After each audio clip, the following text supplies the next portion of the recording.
उपस्थित मान्यवर आणि माझे मित्रमैत्रिणींनो, मी अन्वय गुंजार इयत्ता 5वी मध्ये शिकत आहे। माझ्या शाळेचे नाव भारतीय विद्याभवन परांजपे विद्या मंदिर आहे। मी आज तुम्हाला शिवाजी महाराजांच्या जीवनात घडलेला एक प्रसंग सांगणार आहे। प्रतिपचंद्र लेखेव वर्धिष्णु विश्ववंदितः शासनो शिवशैषा मुद्रा भद्राय राजते।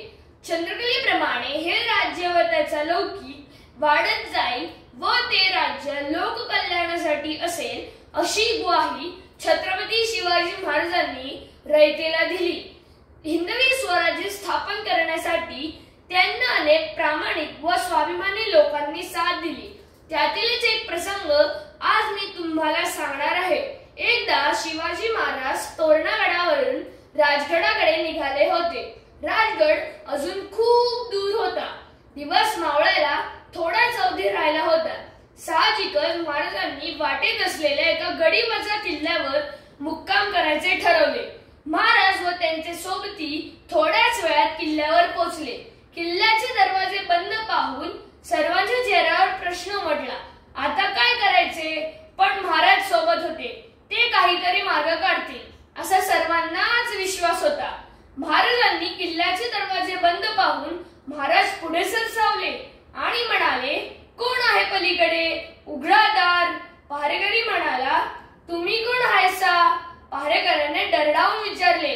पहारेकराच्या डरडावणीचा सूर ऐकून महाराजांना हसू आले। महाराजांनी त्यांची हसू दाबत महाराज म्हणाले, आम्ही महाराज आहोत। पहारेकरी महाराजांना ओळखत नव्हता, तर तो त्यांचा आवाज कसा ओळखेल? त्याला वाटले ही शत्रूची चाल आहे। शत्रू महाराजांचे नाव घेऊन आत घुसायला बघत आहे। तो विचार करत बसला। इकडून महाराजांनी पुन्हा आवाज दिला, कोण आहे पलीकडे? उघडा दार। पहारेकरी म्हणाला, अव तुम्ही कुणी बी असा, पण दरवाजा उघडाया नाही जमायचं पाहुणं।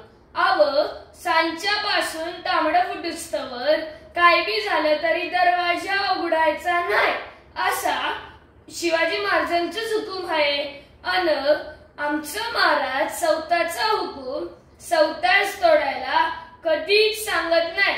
अव कुणी बी येईल महाराजांचं नाव घेऊन आणि दरवाजा उघडायला सांगल, आम्हाला काही एवढं कळलं वय, तवा तुम्ही कुणी बी असा, रातभर बाहेरच बसा, दिस उजाडल्यावर बघू आपण काय करायचं ते। महाराजांकडे कुठलाच पर्याय नव्हता।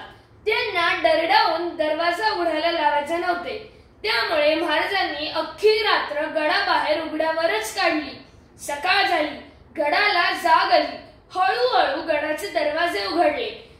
रात्रीचे पाहुणे तसेच पाहून पहारेकऱ्यांनी त्यांची खातिर जमा केली। त्यांना आत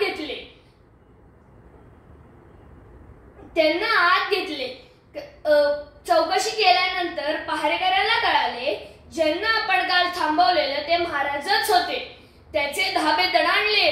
त्याला त्याचा कडेलोट दिसू लागला। भीतीने चेहरा पांढरा झाला। महाराजांना त्याची अवस्था कळाली।